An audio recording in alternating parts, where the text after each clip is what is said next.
दोस्तों, एक बार राजा विक्रमादित्य के मन में प्रेरणा उठी थी कि वह क्षत्रिय कुल के सूर्यवंशी हैं और सूर्यवंश की मातृभूमि अयोध्या है और वह प्रभु श्री रामचंद्र जी की भी जन्मभूमि है। उस जन्मभूमि को खोजना चाहिए। ऐसा कर वे वहां पहुंचे और खूब खोज खबर ली, लेकिन कुछ पता नहीं चला।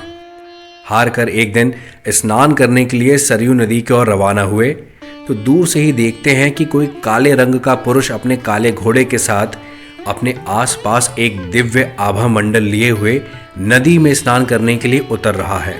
और बढ़ते कदमों के साथ वह ये नज़ारा देख ही रहे होते हैं कि वह आगे देखते हैं कि वही पुरुष अपने घोड़े के साथ स्नान कर अब बाहर आ रहा है और अब वह और उनका घोड़ा दोनों काले दिखने की जगह गौर वर्ण के हो गए हैं और उन दोनों के शरीर से दिव्य तेज निकल रहा है।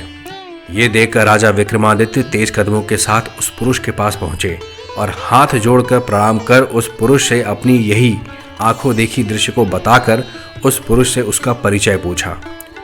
उस पुरुष ने दिव्य मुस्कान के साथ कहा, मैं तीर्थराज प्रयाग हूँ। लोगों के कषाय कलमश पाप धोने से वह मुझ में आ जाते हैं, जिसकी वजह से मैं काले वर्ण का हो जाता हूँ। उन्हें खुद से साफ करने के लिए इस सरयू नदी में समय समय पर आता रहता हूँ।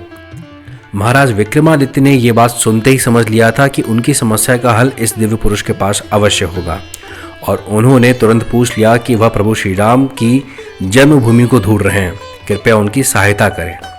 इस पर तीर्थराज प्रयाग ने कहा कि मैं समय का अपव्यय नहीं कर सकता, क्योंकि बहुत लोग तीर्थ प्रयाग में अपने पाप धोने दान पुण्य करने आते हैं, इसलिए मुझे अपने धर्म कर्तव्य हेतु जल्द से जल्द वापस पहुंचना है।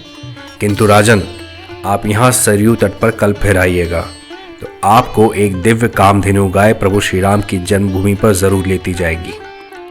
यह बात कहते हुए तीर्थराज प्रयाग आगे बढ़ गए और बढ़ने के साथ ही अंतर्ध्यान होते चले गए और पूरी तरह से गायब हो गए। अगले दिन राजा विक्रमादित्य दिव्य गाय के इंतजार में सरयू जी के तट पर आ गए और काफी इंतजार के बाद उन्हें अपनी ओर आते हुए एक गाय दिखी। वह गाय उनके पास से होकर गुजरी तो वह गाय के पीछे पीछे चल दिए और काफी दूर जाकर वह एक जगह रुक गई। एक स्थान पर उस दिव्य गाय से दूध की धार बहने लगी और यह दृश्य देखकर राजा विक्रमादित्य को उनके सवाल का जवाब मिल चुका था। इसके बाद राजा विक्रमादित्य ने वहां के ब्राह्मणों को इकट्ठा कर प्रभु श्री राम जन्मभूमि की पुनः स्थापना की और इस दिव्य घटना से जन्मभूमि का पता चला।